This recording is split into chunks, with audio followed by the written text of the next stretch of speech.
We always try to get the top docs involved in those strategic partnerships because we bring in the top docs. We also get the presidential level from the universities. And this is interesting because we have over the last years established those kind of steering committees, and everybody likes to come together. And this creates a very open culture. And this also means that on the management level, we have a very good exchange and also involvement.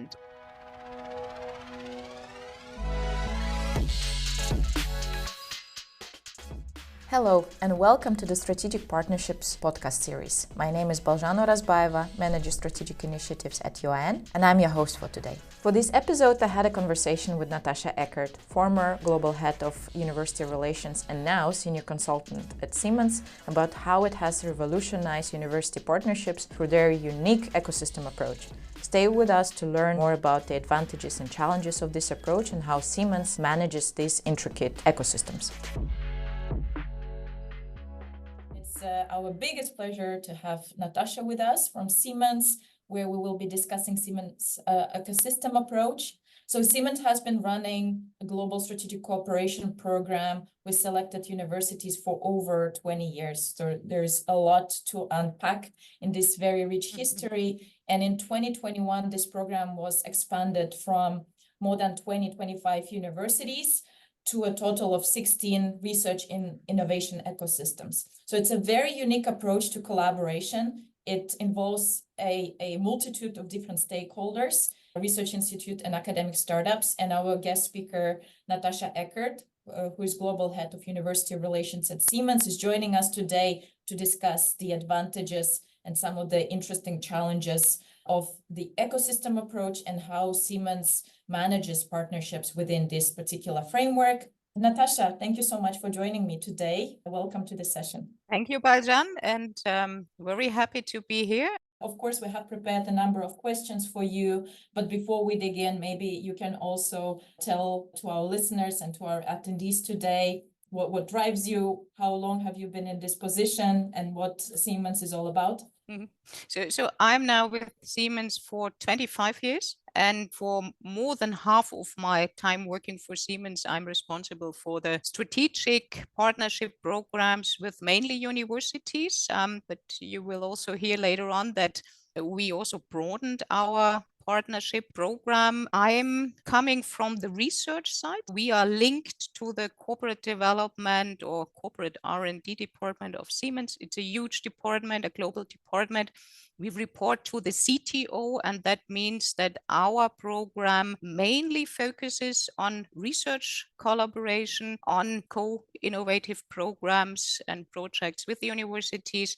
But we also are very closely linked to our talent acquisition team, to the teams who run the educational formats with the universities, and in the meantime also to the sales teams, because Siemens does a lot of building technologies and universities are the perfect customers in this area also for Siemens. And this is a pretty new business, and I will also share some insights here later on.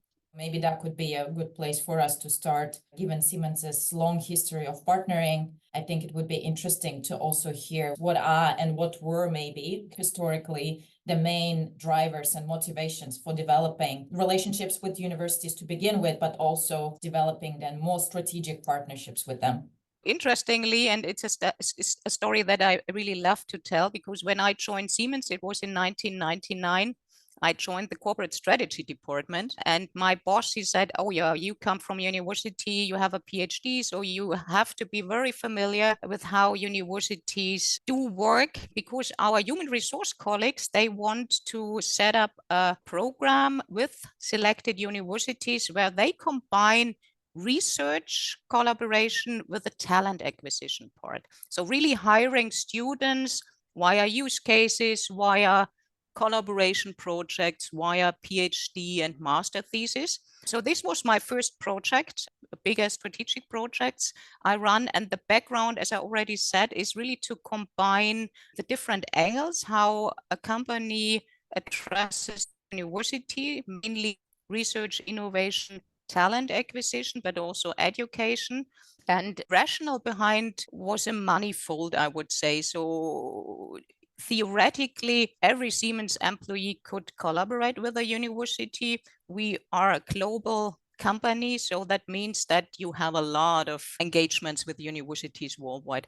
But this is missing a bit the focus. And also you do not gain really a visibility as a good employer or as a research partner or as a kind of partner for educational format. So therefore we decided we really will pick out or select a couple of really strategic university partners where we will closely engage with, where we will also have a kind of engagement agenda and therefore also gain more focus and more visibility, which also means that you have more resources and also more money for, let's say, a selected number of universities. But it also meant that we wanted to create more sustainable partnerships. We wanted to gain the credibility over a longer run. We wanted to create trustful partnerships with a mutual benefit. And therefore, that was the decision really to focus on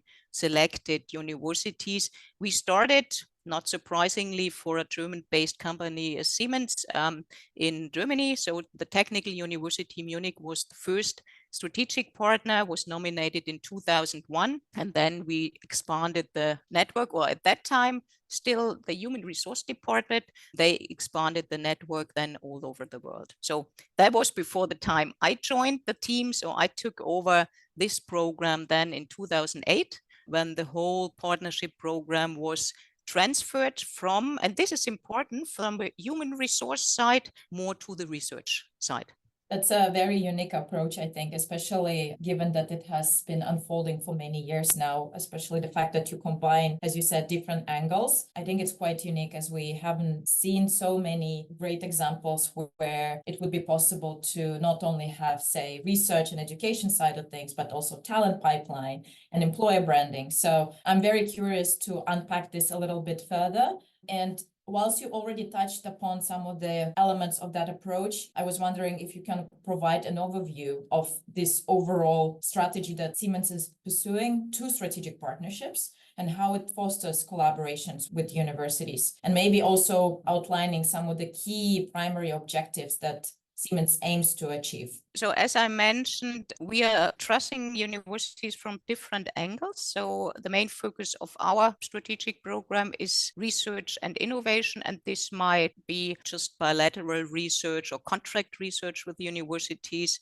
We are running, or we are partner of a lot of publicly funded research programs, but we also have a close look on educational formats. In the meantime, Siemens also is very engaged in the software business. So we deliver a lot of PLM software, though that means software where you really can design a product, where you can really design smart factories, simulate them, model them, set up a digital twin. So this is something where Siemens has a strong footprint. That also means that we provide academic software licenses to universities, but we also engage really in curricula.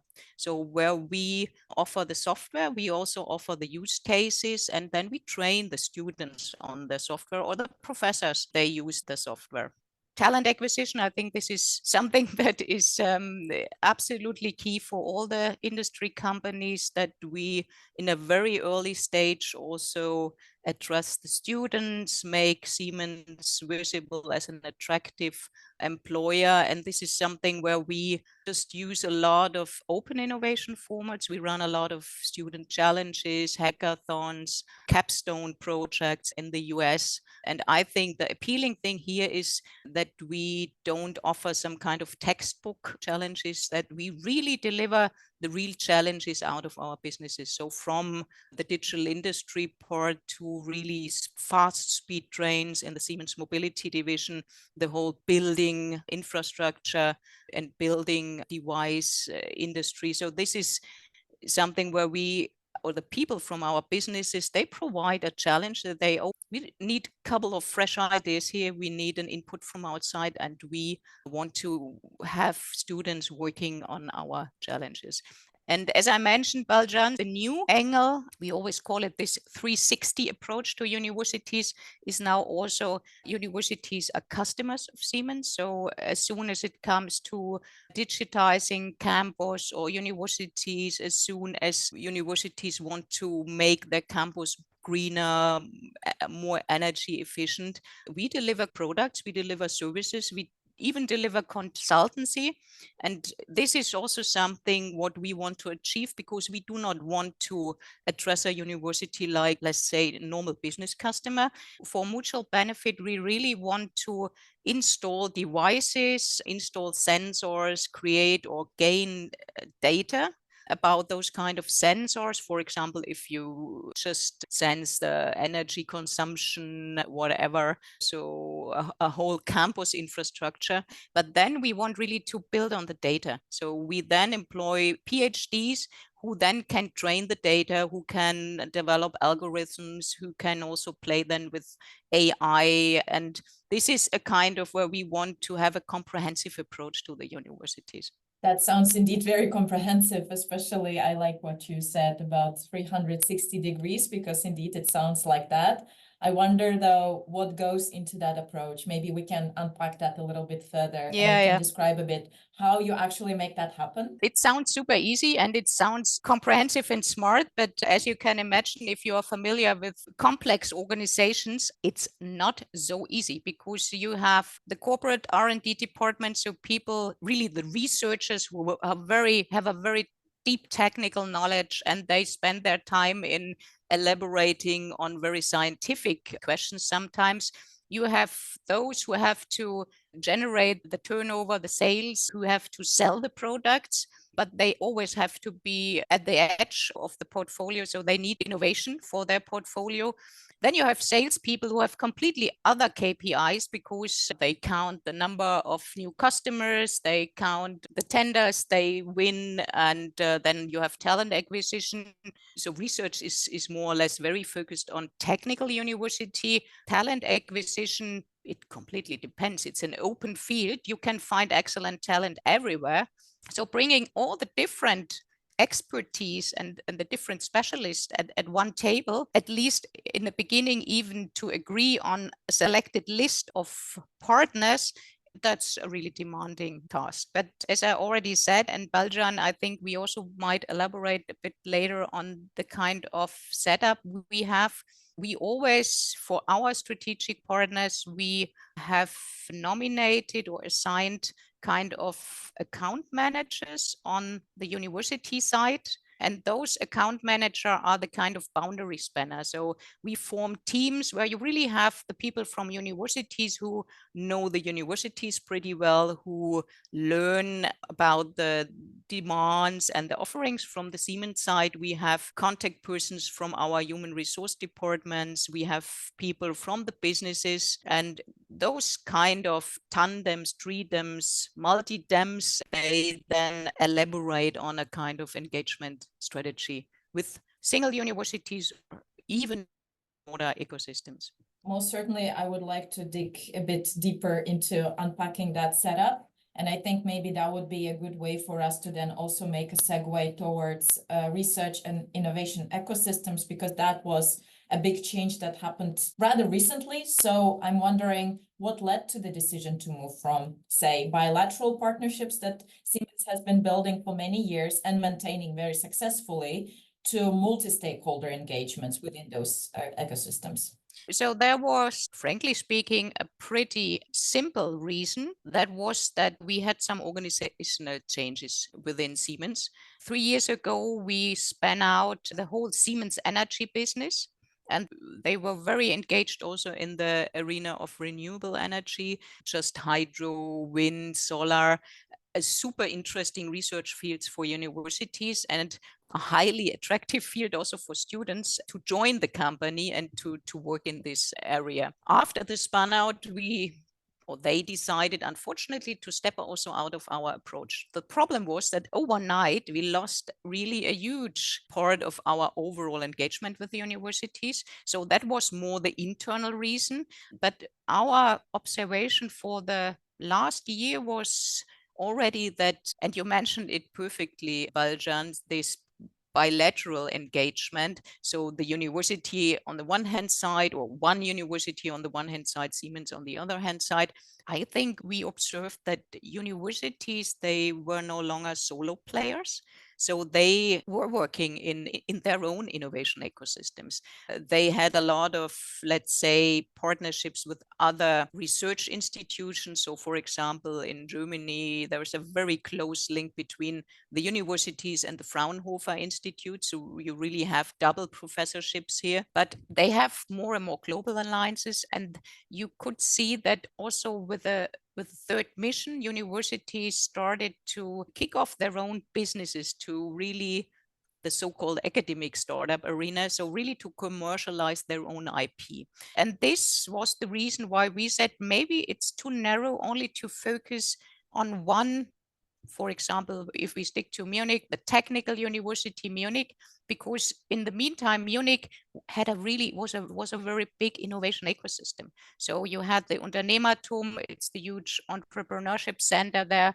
There were alliances with the other Munich universities and research institutions. There was even a kind of regional one Munich approach. So we decided really to broaden the already existing network we had and to globalize it a bit more. And at the end, and that was one of the very few good sides of the pandemic of Corona, that with the global team, we had a lot of time because most of our partners, they had shut down. We had a really good time to review the overall program, even together with our already existing partners. So we were talking about, so what do you think about those idea of ecosystems? Do you think it might work? Is university open enough also to proactively invite other partners or bring in your global alliance partners?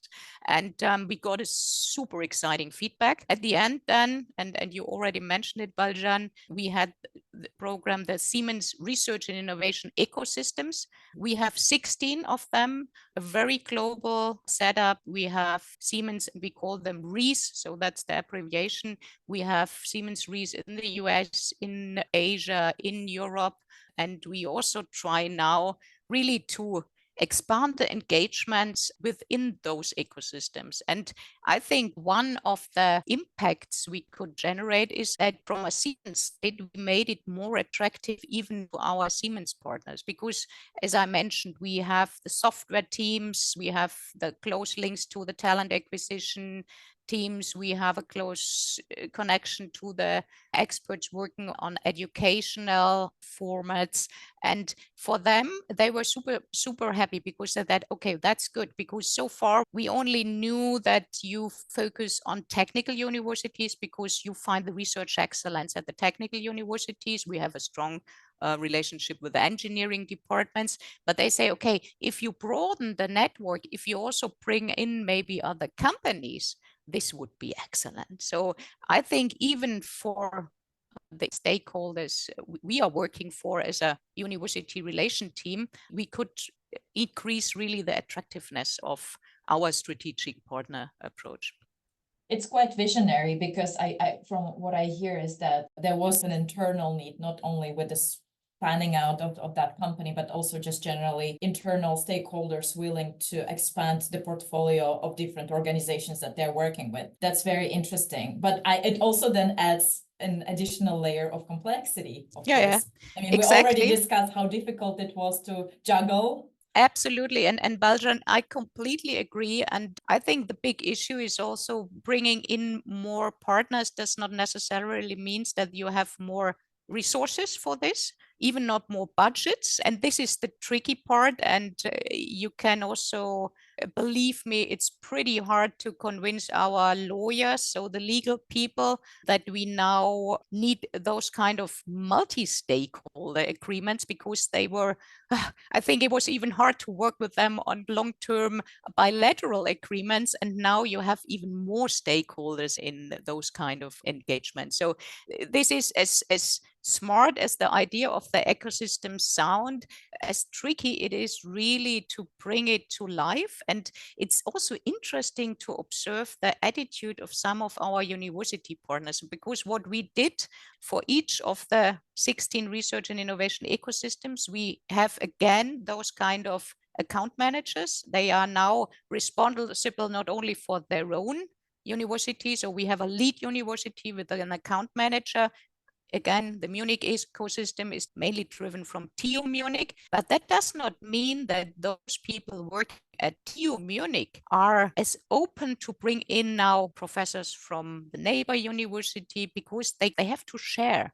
So they have to share the engagement they have got from Siemens so far with with new partners. And I think this is a long way, but now you can really experience where the universities are who are very experienced in working in those kind of ecosystems. Interestingly, this is often close to borders. So if you, for example, again in Germany, take the RWTH Aachen, close to Belgium and Netherlands, it means that they have already very naturally established connections with other European universities. And this is, we really step also on those kind of existing research ecosystems, innovation ecosystems, regional ecosystem, which are supported or funded also from governmental bodies. Which is very smart, because indeed those would already have some existing ongoing relationships with their own partners from outside this Siemens versus university kind of collaboration. Very interesting. But of course, I can imagine that for those account managers, it's yet again another challenge to then not only manage those relationships that they would have with the company, but also then outside. Maybe that is something that we can talk about a little bit further. For example, I'm wondering, how would then those collaboration opportunities be prioritized within the ecosystem? I really appreciated that couple of years ago, Siemens, for the first time in the history, created company core technology fields. We have 11, ranging from data analytics, artificial intelligence, to cybersecurity, to advanced manufacturing and circularity, to sustainable energy and infrastructure. It's always a good text for me, power electronics. So really a broad range of technologies.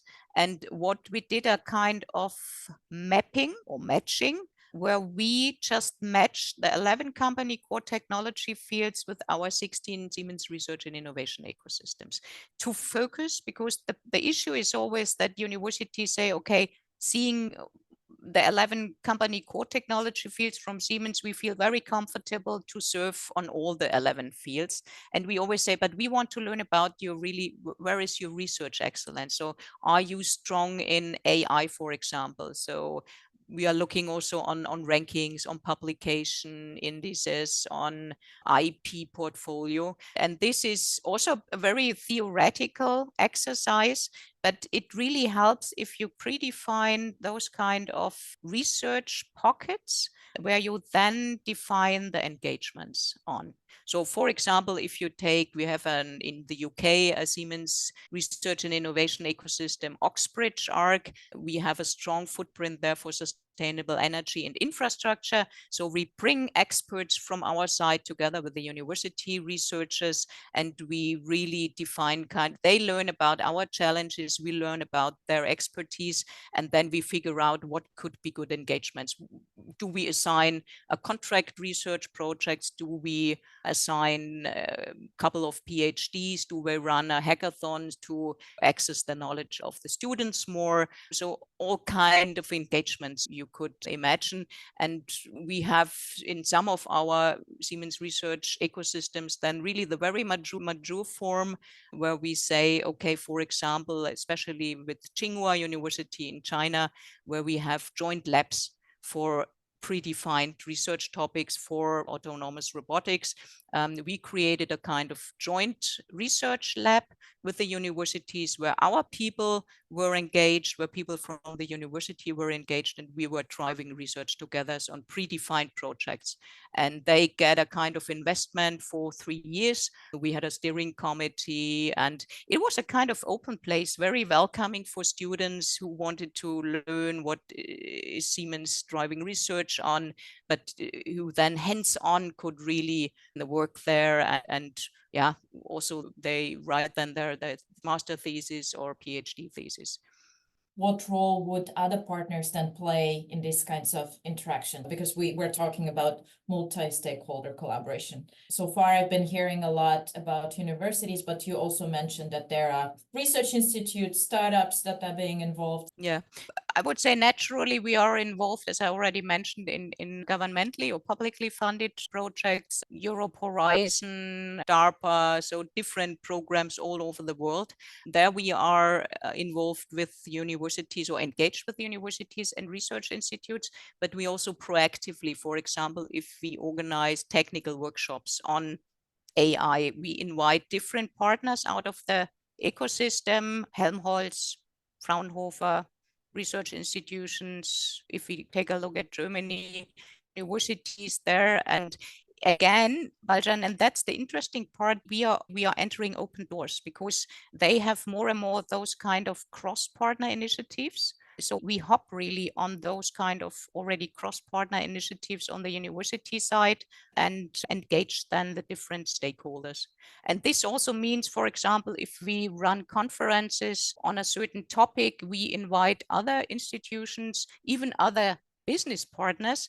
And I think more and more we let them start up doing their pitches, because I think this is also a great opportunity for them to present their results, their research, their business model, and figure out, are there some, let's say, opportunities for them on the Siemens side, and vice versa? Is there something where Siemens say, wow, this is exactly what we are missing in our portfolio, because just speeding up our development processes, or it creates a kind of shorter time to market. So really using those kind of academic startups as a vehicle who improve the Siemens internal development processes.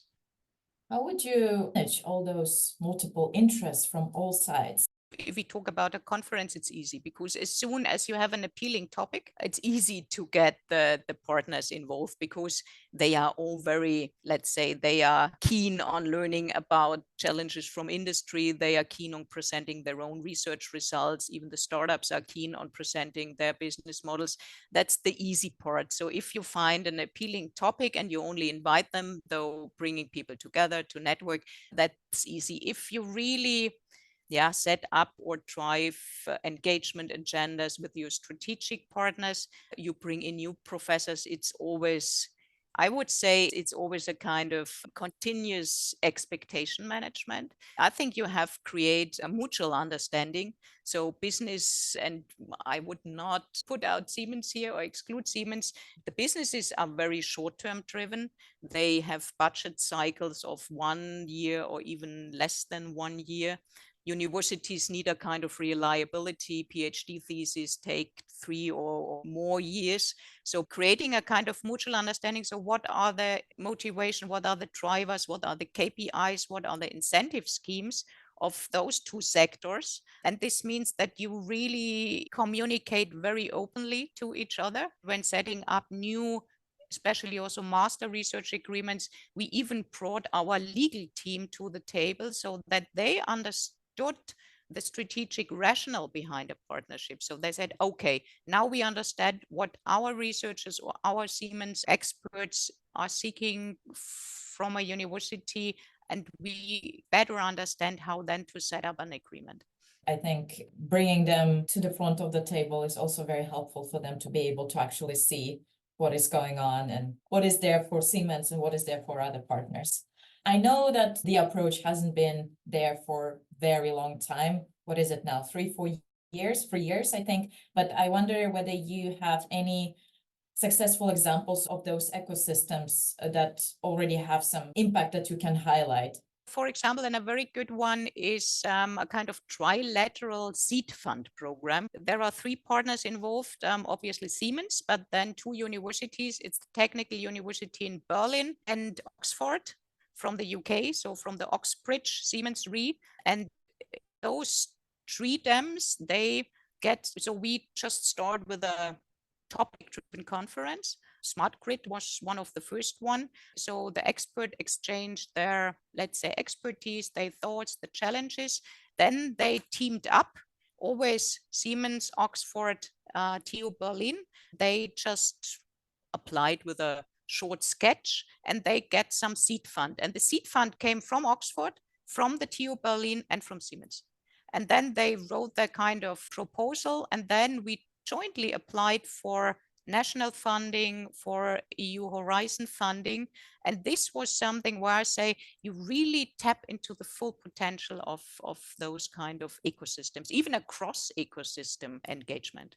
And this is where the universities don't see each other as competitors. They're actually happy to collaborate also with each other. On that, I think there is an interesting question from the audience here. Speaking of university partners, how do you include new or exclude non-performing partners in your ecosystem? Have you set up any specific KPIs or conditions for that kind of collaboration? Yeah, so this was already, and Christopher, you posted this question. Thank you, because it's a highly important one. So for the former strategic partnership approach, we had a clear review process in place. We had clear criteria that the universities had to fulfill. And I would say every 3 years, we reviewed not all the existing strategic partners, but especially those who haven't met target for 2 years or more. We also had to denominate partners, which was a very sensitive process, because it's hard to say that you haven't fulfilled the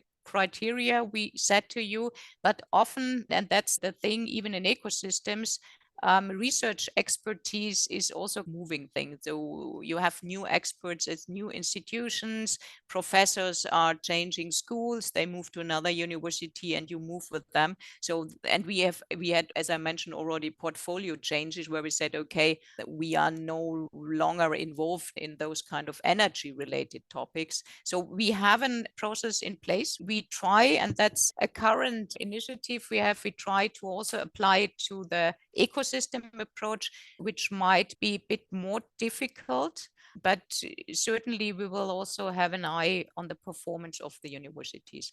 With the KPIs, it's always a good question. I think we have some KPIs, they are more this kind of engagement. So let's say how many bilateral projects, what results have improved or have had a business impact and this stuff, but sometimes it's hard really to measure. And that's a bit the thing with the KPIs.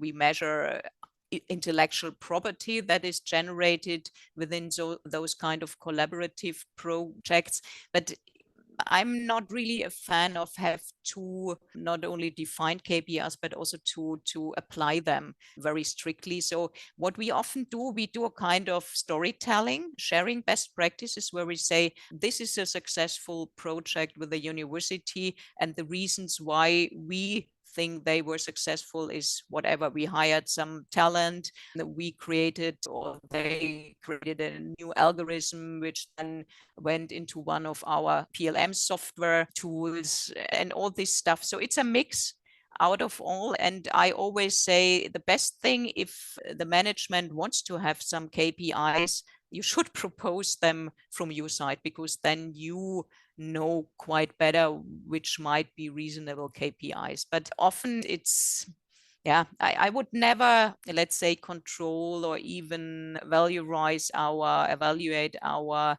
engagement very, very hard KPIs. And I really appreciate the fact that you are using so-called qualitative approach so that you can also create a narrative and tell a story about the impact for all stakeholders involved. I have a few questions related to the management. We already touched upon account managers. Is there anything else that you would utilize to make sure that everything runs smoothly on both sides, on all sides, in fact? Mm-hmm. So for most of those kind of account managers or re-managers, how we call it, we have defined agreements in place. So with the account managers and their lead university, we also have established a very, would say, transparent governance structure. So we have always a management sponsor from the Siemens side, which it's really top management. So means part of the Siemens managing board or the regional Siemens CEO. So we always try to get really the top dogs involved in those kind of strategic partnerships and vice versa. And because we bring in the top dogs, we also more or less get really the presidential level from the universities. And this is interesting because we have over the last years established those kind of steering committees, and everybody likes to come together to see what has been achieved over the last year, what new research fields are tackled, which kind of engagements are planned, where we should set and focus, which have been maybe the things which were a bit more challenging or even problematic. And this creates a very open culture, a very trusted culture. And this also means that on the management level, we have a very good exchange and also involvement in the partner organization. So a lot of our top managers and partnership sponsors then are, for example, also involved of kind of university councils. And this means that we are also thought leader here. So they also want to get the advice from an industrial partner who is familiar with university industry partnerships. So we try really to establish structures on all different levels, but for us, the top management commitment from both sides is really key. Maybe just to talk about the future a little bit, the ecosystem approach is quite unique right now. So I'm wondering, looking ahead, what future trends do you anticipate in terms of shaping this overall landscape of university business collaboration? Do you see many more companies and universities moving towards that direction? It's a good question, Baljan, and I would say we will certainly not only see, but we will need more multi-stakeholder collaboration, because I think the challenges we are facing are getting broader and broader. For example, and it's a very simple example, we were addressed from the sustainability manager from BMW, so a car manufacturer. They said, this is a pretty competitive area. I know that you are working on sustainability targets. How could we leverage our university partners and programs we have and come up with a kind of joint agenda, joint engagement, even a joint challenge for the students where different industry partners team up and then just bring in their challenges? This is something, though, the more and more multi-stakeholder collaboration, I think, is certainly a trend that we will see more.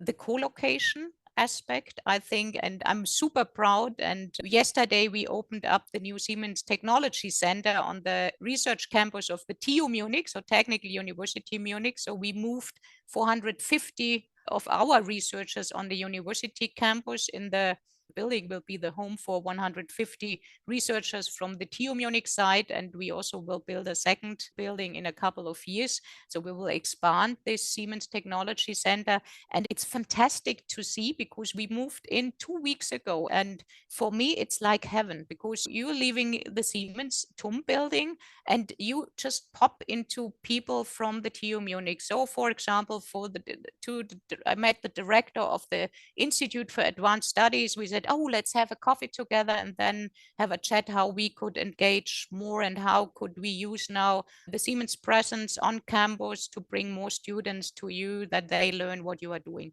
And this is fantastic. We even have two kind of tech spaces in the building, one for Siemens, one for the TU Munich. And the research, they are really mingling. So you see the people, they are interested. So what are the TUM researcher driving research, doing research on, and vice versa. So I think this co-locational aspect, and this must not be a huge a whole building. I think it can be also a bit more cost efficiency. So having those spaces where you bring in different partners. So a lot of universities create those kind of spaces where they bring in different industrial partners. They can test their products, they can test software, they can train students on it, but they also get the feedback from the students, and they really can then also create kind of real cases. They can then have PhDs working on. So this certainly is a second trend. The startups I already mentioned, I think it's also a valuable vehicle to speed up innovation. On the other hand, and this I think I see with a kind of very vague eye, so because this means that universities exploit more and more their own IP, which means if it comes down to the negotiation about intellectual property, it might get a bit more competitive also for companies to get a kind of exclusive or free access to this IP. But nevertheless, I see this trend, and I think it's a good trend that also universities commercialize more their results. And Baljan, you know it quite well. I have one topic very close to my heart is the expert exchange. So not only on the PhD or postdoc level, but really on a more senior level. And this still keeps me awake because we do not have so many really good showcases, especially not those kind of plug and play models, how we can bring experts from industry to the university for a limited time, and not only for a sabbatical, but really as a part of their contract, and vice versa, how to bring people from the university to industry. Interestingly, my experience or observation so far, it's easier to bring people from industry to the university because there you have, for example, those kind of industrial professorships. It's more than only lectureships. It's really a kind of where people are involved on a part-time basis, working with the students, driving research in a university lab. But the other way around is still super tricky. It works often on a management level. For example, we have hired 2 chief technology officers from a university I think it was a 3-year contract base. And I think even if it was not too easy to especially negotiate on the IP side, so is it the professor's head who has invented something, or was it the professor with the industry head who has invented something? So that's the complex part. But I would say this is an absolutely valuable exchange of knowledge, and not only project-based, but really in a more institutionalized way. Thank you so much for this. I hope that we can unpack this topic going forward somehow as well, because I think indeed it's a very tricky field. And I also couldn't agree more that somehow one way it works much better than the other, probably because there's so many scientific KPIs also that are in place and some of the bureaucracy related constraints. On that though, now that we're discussing professors, I see there is a question that a very interesting one. Yes. So I would like to start with the one around agreements between university and a company on an institutional level versus how it works in reality, whereas often professors or academics, individual academics, are the ones that at the forefront of collaboration. So what we normally try to do, we have with the strategic partners, we have master research agreements in place. Though this is really a contract negotiated with the whole university, but then it's really applicable for all the different professors. And that means that for them, it's super easy because they only have to download the project contract, they fill it out, everything is taken care about, IP clauses, confidentiality, and all this stuff.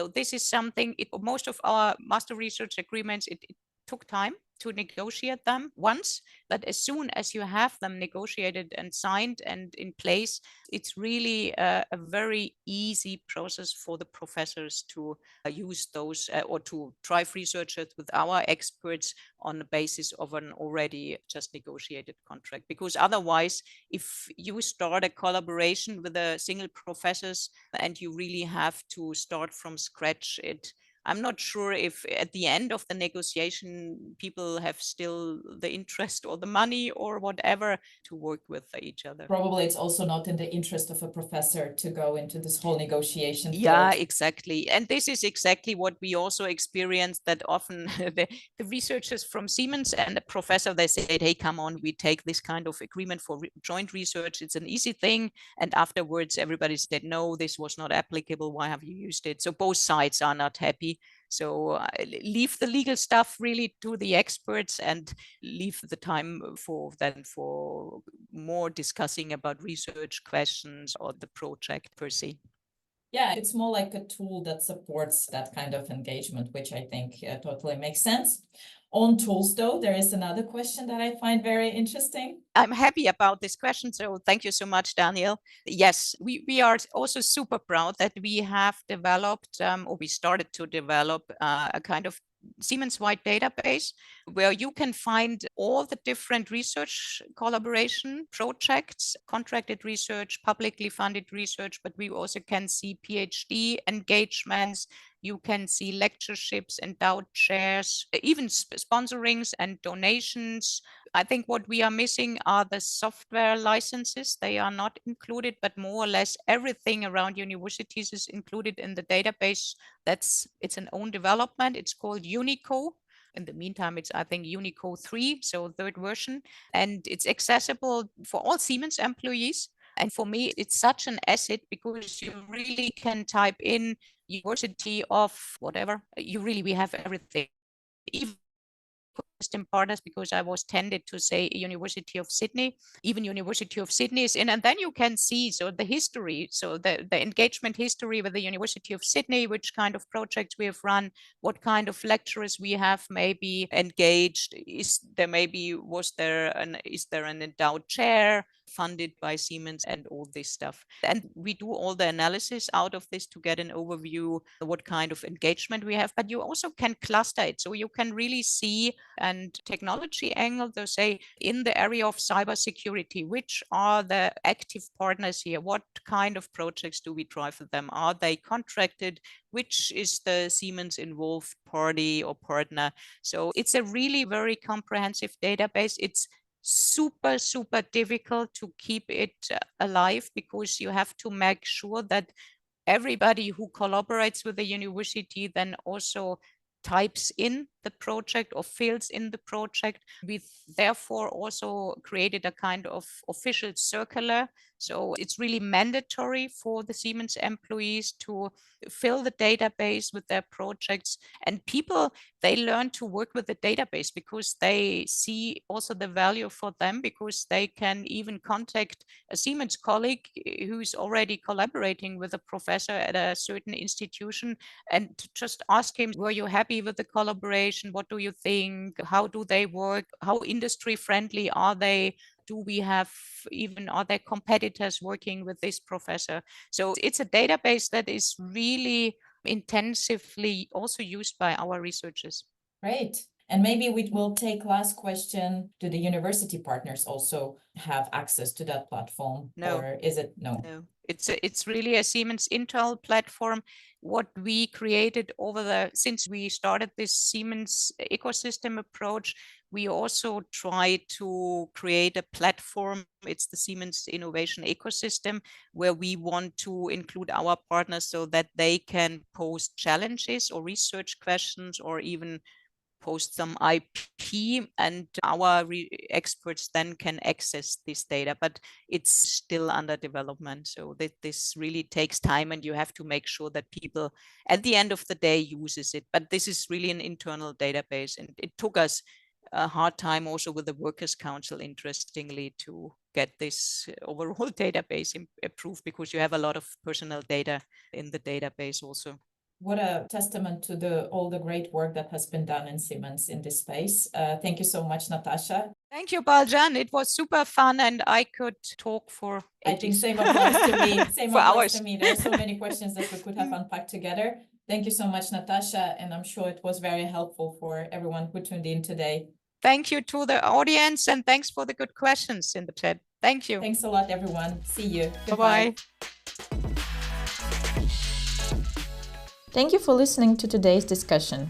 Follow UIN on LinkedIn, and if you are enjoying our podcast, make sure to subscribe, rate and review in your podcast platform of choice to help other people find this content too.